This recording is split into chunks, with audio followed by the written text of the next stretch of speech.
Good morning, everyone. In the Army, there's this pesky little job that absolutely nobody wants to do.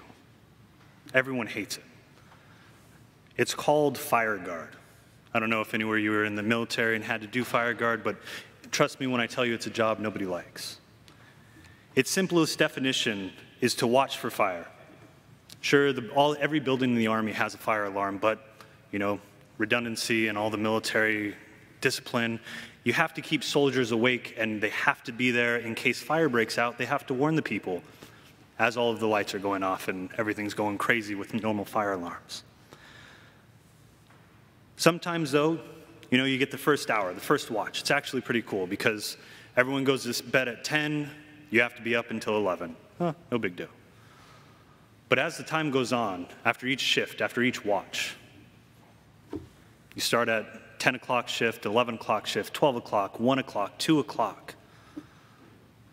2 o'clock comes around, the person who had the shift before you wakes you up. It's like, okay, my turn. So you're still tired. You're a young man or woman that is fresh out of basic training. You're at your job site and everything. You got to get up and do fire guard. Okay. So you're sitting there, and you think, well, you look around, everyone's asleep. I'm kind of tired. I need my rest. I'm young. Start rationalizing it a little bit. So it's okay if I close my eyes a little bit. They're heavy. Eyelids are heavy. So you just kind of close your eyes briefly. It's just a second. That's it. No more than a second, right? And just then, it doesn't matter if it's been an hour or 10 seconds, the sergeant comes around the corner and runs down the aisle, yelling and screaming because you're asleep on duty. You get in a lot of trouble for that. Let me tell you, it sucks. Now, the Army legally can no longer physically assault you or punish you for anything, thankfully. But they absolutely can make your life difficult until they think you've learned your lesson. They'll have you pulling fire guard shifts, all the shifts for the next several days.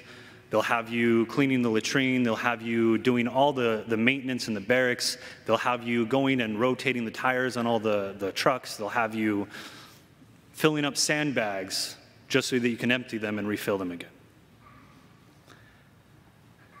Now, I may or may not have gotten into trouble a few times in the Army, so I may or may not know some of this from firsthand experience, but I digress. Christ in the gospel today is trying to make something very clear. Where the soldier only has to be on alert and on guard for 1 hour at a time, the Christian has to be on guard and on alert their entire lives, every single moment. Now, this might seem daunting, because for the soldier, for that hour, he lives in fear. Not fear of fire, mind you. Nobody in the barracks cares about the fire. What they care about, though, is whether or not they're going to get caught. So they live from this place of fear and anxiety. Like, oh, if I even blink, am I going to get in trouble? The Christian can't live in that sense of fear. The Christian cannot live there. Too many times there's this tendency in the Christian life for some of us to be, can I go and watch a movie without sinning? Can I legitimately stay home for Mass because I'm gravely sick? Is that a sin? There's such a worry about this. But that's not what Christ is telling us to do today. Christ doesn't want us to be on alert and on guard from a place of fear, but from a place of love. So what does this look like? For the Christian, obviously, it has to be love of God and love of neighbor. This is always in the forefront of our mind. Is what am I doing good for the people around me? Is it good for me? Is it good for God? Is there a goodness to it? And it's not so much looking forward, but for the Christian, a lot of it is looking back too. So because our Father, really our Father, by baptism, through adoption, God is our Father. But really, when we have these conversations each and every day with our Father, especially at night, at the end of the day, laying in bed, about to go to bed, about to drift off to sleep, you start going over your day. Was I short with somebody? Did I yell at the guy that cut me off on the freeway? Did I fulfill the duties that were incumbent upon me?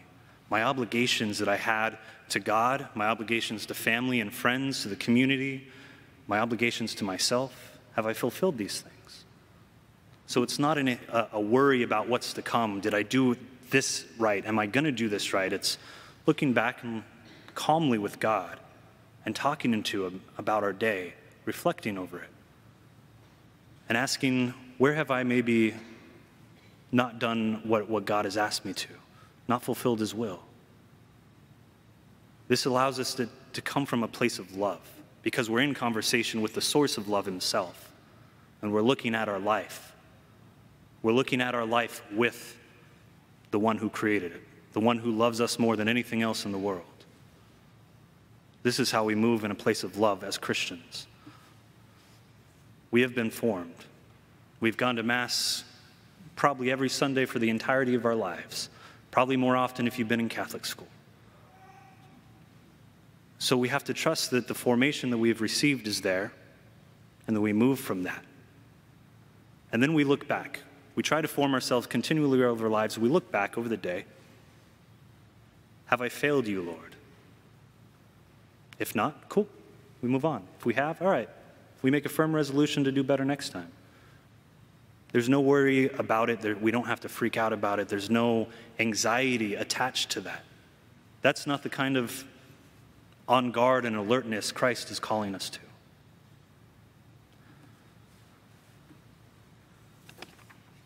So I went off my notes, so I'm a little lost at the moment. Hold on.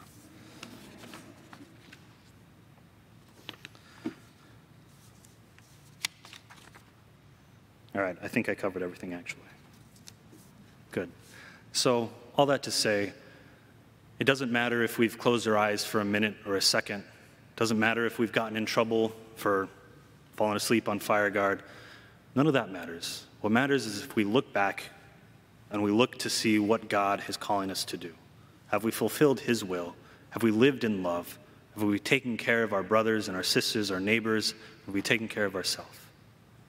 That's it. God calls us to follow His commandments, and they are good, and we have to follow them, but it's from a place of love, not a place of fear.